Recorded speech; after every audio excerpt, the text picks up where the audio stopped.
할렐루야. 주님의 이름으로 여러분들을 환영합니다. 오늘도 주님과 함께 동행하시는 귀하고 복된 날이 되시기를 바랍니다. 이웃에게 미움을 받는 사람은 물질이 아니라 양심과 믿음이 없기 때문에 이 미움을 받는다 하는 것을 우리가 지난 시간에 살펴봤습니다.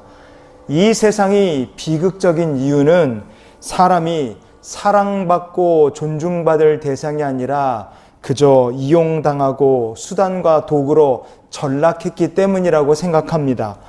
예수 그리스도의 제자로서 우리는 세상의 풍조와 다르게 사는 주의 백성으로 오늘 하루를 살기를 원합니다. 하나님 말씀 잠언 14장 21절을 보시겠습니다. 이웃을 업신여기는 자는 죄를 범하는 자요 빈곤한 자를 불쌍히 여기는 자는 복이 있는 자니라. 아멘. 너무나 이기적이라서 사람을 수단과 도구 정도로 생각하는 사람은 이웃의 미움을 받을 수밖에 없습니다.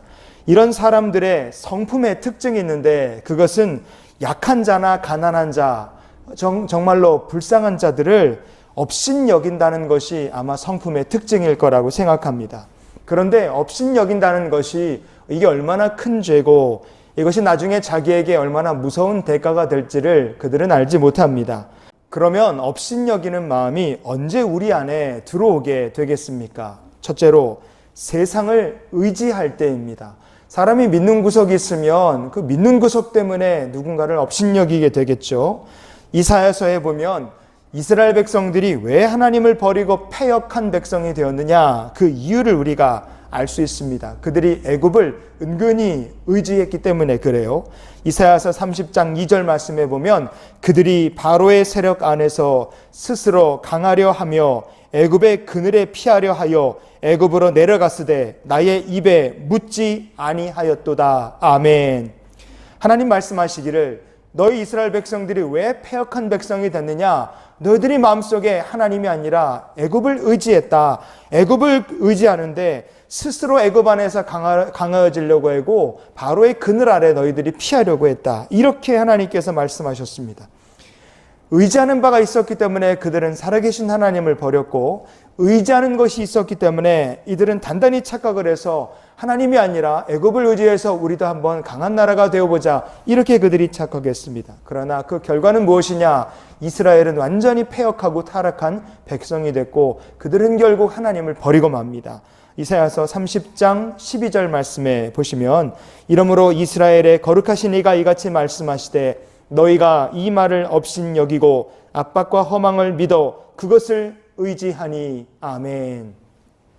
살아계신 하나님을 버리고 하나님의 말씀을 버리고 게다가 하나님의 말씀을 업신여겼습니다. 왜? 믿고 의지하는 애굽이 있으니까요. 그러나 나중에 어떻게 됐습니까? 그들이 그렇게 의지하던 애굽 큰형님은 이스라엘을 도와주지 않았어요. 그리고 그렇게 멸시하던 하나님의 말씀, 그 말씀대로 이스라엘 백성들은 심판받아 멸망당의 포로로 끌려가고 맙니다.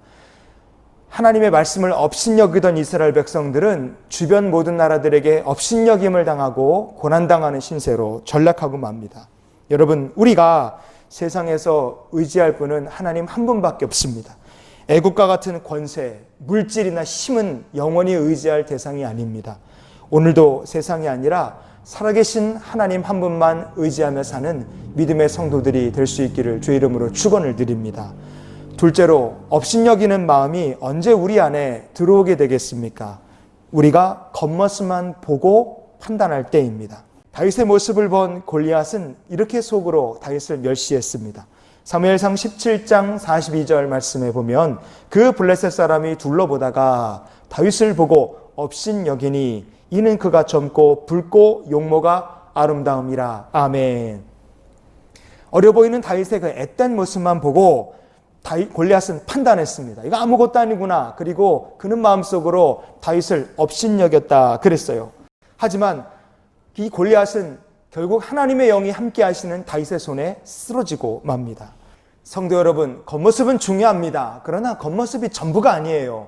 하나님께서는 그래서 사람의 겉모습이 아니라 사람의 중심을 보십니다. 겉모습을 보며 업신여기는 사람이 아니라 어리고 앳돼 보여도 하나님의 하나님의 그 말씀을 마음에 담고 성령을 마음에 담은 성도로 우리가 사는 성도가 되기를 원합니다. 오늘도 세상을 사는 우리들이 겉모습이 아니라 사람의 중심을 보시는 하나님의 마음에 합한 자가 되어 주님과 함께 사는 저와 여러분 될 수 있기를 원합니다. 마지막으로 업신여기는 마음이 언제 우리 안에 들어오게 되겠습니까? 우리 마음속에 기쁨이 없을 때입니다. 영적 기쁨이 없을 때 업신여기는 마음이 들어와요.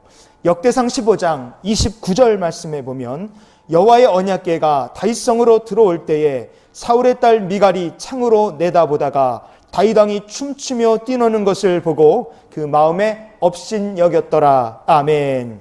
다윗과 함께 이스라엘 모든 백성들도 하나님의 언약궤가 돌아온 것을 기뻐하며 그들이 즐거워했습니다. 그들의 마음속에 영적 기쁨, 즐거움이 있었어요. 하지만 미갈의 마음속에는 영적 기쁨이 없었어요.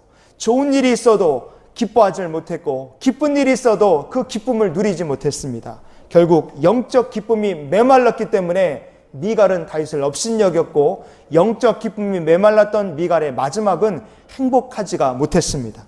성도 여러분, 하나님께서 주시는 영적 기쁨이 저와 여러분의 마음속에 늘 함께하기를 원합니다. 요즘 교회를 문 닫고 있으니까 제 마음이 너무 눌려요. 그런데 이 말씀을 준비하면서 하나님 주시는 기쁨을 누리자.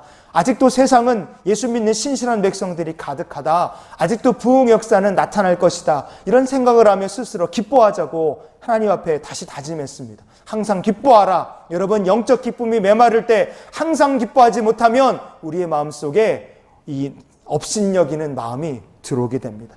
악이 틈타지 못하도록 여러분 심령을 잘 지키시는 주의 백성들이 될 수 있기를 원합니다. 세상을 의지하고 겉모습만 보고 판단하고 영적 기쁨이 메마를 때 업신여기는 마음이 우리 안에 들어오고 그리고 마귀가 틈타게 됩니다. 하지만 우리가 누군가를 업신여기고 산다는 것은 그 업신여기고 사는 것, 이 땅에서 업신여기는 것으로 끝나는 것이 아니라 하나님의 심판대 앞에서 우리가 업신여김을 당하게 된다 이거예요. 대가가 무지하게 큽니다. 정죄받게 되는 거예요.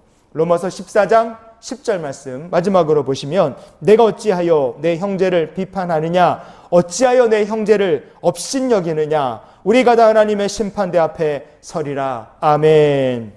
성도 여러분, 우리는 언젠가 하나님의 심판대 앞에 반드시 서게 돼 있습니다. 이 땅에서 누군가를 업신여기며 산 죄는 우리가 그 심판대 앞에서 정죄받게 돼 있어요. 그러니 우리는 어떻게 살아야 되겠습니까?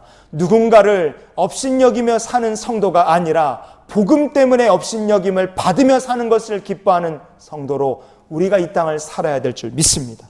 긍휼히 여기는 마음을 주시옵소서. 불쌍히 여기는 마음을 주시옵소서. 업신여기는 마음이 아니라 이런 마음을 주셔서 복음의 통로로 주여 쓰임받게 해주시옵소서. 오늘도 이런 간절한 마음 가지고 주님과 함께 동행하는 우리 모두의 삶이 될 수 있기를 주님의 이름으로 축원을 드립니다.